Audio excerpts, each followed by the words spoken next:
President Trump said Thursday that China has reached out to talk ever since he hiked tariffs on China to the current level. Chinese exports to the U.S. now face up to 245% tariffs. He said he believes the U.S. would reach a deal with China and other countries over the next 3 or 4 weeks. Well, you'd think it was pretty obvious that he has, but we will talk about that soon. It's not that important because, honestly, we're going to have a deal. I believe we're going to have a deal with China. And if we don't, we're going to have a deal anyway because we're going to set a certain target, and that's going to be it. The comment comes as the U.S. and China remain locked in a tariff showdown. To reduce the trade deficit and bring jobs back home, Trump imposed various tariff rates on different trade partners. Other countries have lined up for negotiations, but China retaliated, raising tariffs on U.S. goods and courting other countries to oppose the U.S.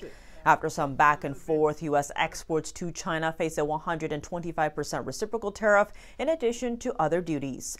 That's while Trump paused reciprocal tariffs on most countries for 90 days.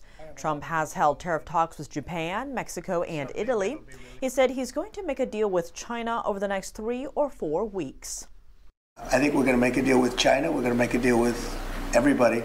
And if we don't make a deal, we'll just set a target, and we'll live with that, and it'll be fine too. How much time do you think? I would think over the next 3 or 4 weeks. I think maybe the whole thing could be concluded.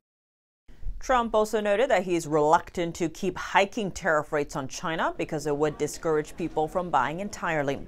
He said a deal for TikTok to cut ties with its Chinese owner in favor of an American buyer would also be delayed until trade tensions are resolved.